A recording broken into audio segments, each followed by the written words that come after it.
Hi friends, welcome back to another video. അപ്പോൾ ഞാൻ ഇന്ന് കാണിക്കുന്നത് റേഷൻ അരി കൊണ്ട് മുട്ട ബിരിയാണി ഉണ്ടാക്കുന്ന റെസിപ്പിയാണ്. അപ്പോൾ നമുക്ക് അതെങ്ങനെ ഉണ്ടാക്കാമെന്ന് നോക്കാം. ആദ്യം തന്നെ ഒരു സോസ് പാൻ ചൂടാക്കി അതിലേക്ക് ഒരു 2 ടേബിൾ സ്പൂൺ നെയ്യ് ഇട്ട് കൊടുക്കുക. എന്നിട്ട് അതിലേക്ക് കുറച്ച് സൺഫ്ലവർ ഓയിലും ഒഴിച്ചു കൊടുക്കുക. അപ്പോൾ ഇതൊന്ന് ചൂടായി വന്നിട്ടുണ്ട്.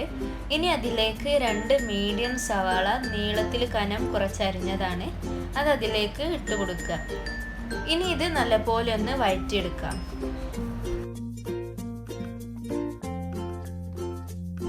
അപ്പോൾ സവാള പെട്ടെന്ന് വഴറ്റി വരാൻ വേണ്ടിയിട്ട് കുറച്ച് ഉപ്പ് നമുക്ക് ഇട്ട് കൊടുക്കാം.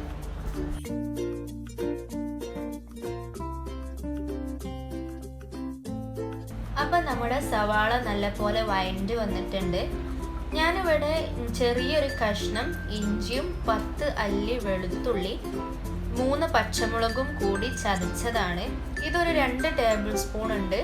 ഇത് നമുക്ക് അതിലേക്ക് ഇട്ട് കൊടുത്ത് വഴറ്റിയെടുക്കാം.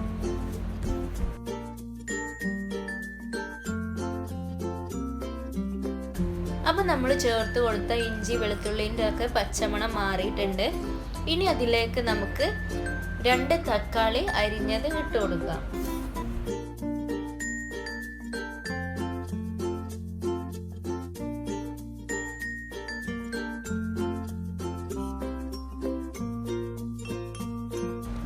അപ്പോൾ ഞാനിതെല്ലാം ഒന്ന് 1 മിനിറ്റ് വഴറ്റി എടുത്തിട്ടുണ്ട്. ഇനി അതിലേക്ക് നമുക്ക് ആവശ്യമായ പൊടികളൊക്കെ ഒന്ന് ചേർത്ത് കൊടുക്കാം. അതിന് ആദ്യം തന്നെ നമുക്ക് 1/4 ടീസ്പൂണ് കുരുമുളക് പൊടി ഇട്ട് കൊടുക്കാം. അതുപോലെ തന്നെ 1 ടീസ്പൂണ് മല്ലിപ്പൊടിയും 1/2 ടീസ്പൂണ് വലിയ ജീരകം പൊടിച്ചതും 1 ടീസ്പൂണ് ഗരം മസാല 1/2 ടീസ്പൂണ് മഞ്ഞൾപ്പൊടിയും ചേർത്ത് നല്ലപോലെ ഒന്ന് വഴറ്റിയെടുക്കാം.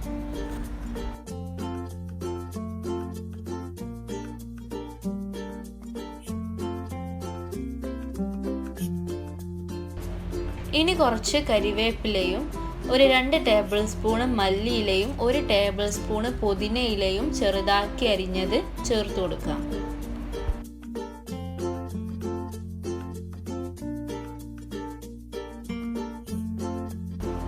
ഇനി ഒരു 3 ടേബിൾ സ്പൂൺ തൈരും ചേർത്ത് ഒന്ന് മിക്സ് ചെയ്ത് കൊടുക്കാം. ഈ സമയത്ത് ഉപ്പ് കുറവുണ്ടെങ്കിൽ ഉപ്പ് ആവശ്യമുള്ളത് ഇട്ട് കൊടുക്കുക. ഞാനിവിടെ കുറച്ച് ചേർത്ത് കൊടുക്കുന്നുണ്ട്.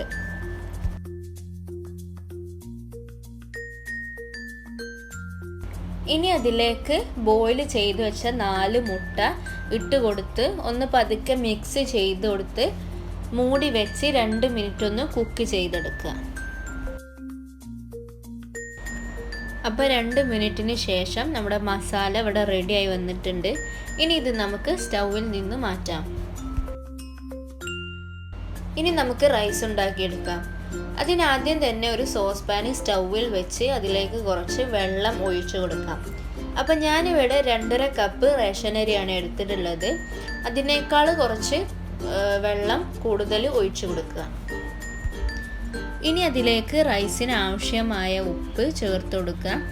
അതുപോലെ തന്നെ 5 ഏലക്ക 3 ചെറിയ കഷ്ണം പട്ട പിന്നെ കുറച്ച് കറിവേപ്പിലയും 1 ടേബിൾ സ്പൂണ് ഓയിലും ചേർത്ത് കൊടുക്കാം. ഇനി ഇതൊന്ന് മൂടി വെച്ച് നന്നായിട്ടൊന്ന് തിളപ്പിച്ചെടുക്കാം. അപ്പോൾ വെള്ളം ഇവിടെ തിളച്ച് വന്നിട്ടുണ്ട്. ഇനി അതിലേക്ക് റൈസ് ഇട്ട് കൊടുക്കാം. അപ്പോൾ ഞാനിവിടെ 2.5 കപ്പ് റൈസാണ് എടുത്തിട്ടുള്ളത്. ഇത് ഞാൻ വെള്ളത്തിൽ 1 മണിക്കൂർ കുതിർത്തി വെച്ചതാണ്. ഇത് നമുക്ക് അതിലേക്ക് ഇട്ട് കൊടുത്ത് മൂടി വെച്ച് വേവിച്ചെടുക്കാം.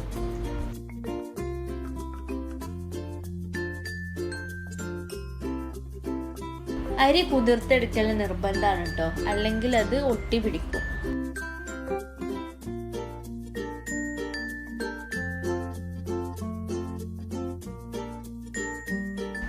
അപ്പം നമ്മുടെ റൈസ് ഇവിടെ കുക്കായി വന്നിട്ടുണ്ട്.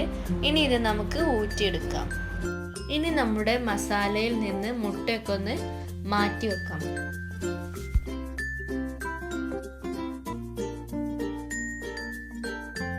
ഇനി ഈ മസാലൻ്റെ മുകളിലേക്കായിട്ട് നമ്മൾ ഊറ്റി വെച്ച റൈസ് ഇട്ട് കൊടുക്കാം. ഞാൻ കുറച്ച് ഉള്ളി വറുത്ത് വെച്ചിരുന്നു കേട്ടോ. അത് ഇതിൻ്റെ മുകളിലേക്കായിട്ട് ഇട്ട് കൊടുക്കാം. അതുപോലെ തന്നെ കുറച്ച് മല്ലിയിലയും കുറച്ച് ഗരം മസാലയും വിതറി കൊടുക്കാം. ഇനി ഇതിൻ്റെ മുകളിലായിട്ട് 1 ടേബിൾ സ്പൂൺ നെയ്യും നമ്മൾ നേരത്തെ മാറ്റി വെച്ച മുട്ടയും ഇട്ട് കൊടുത്ത് മൂടി വെച്ച് 15 മിനിറ്റ് ലോ ഫ്ലെയിമിൽ കുക്ക് ചെയ്തെടുക്കാം.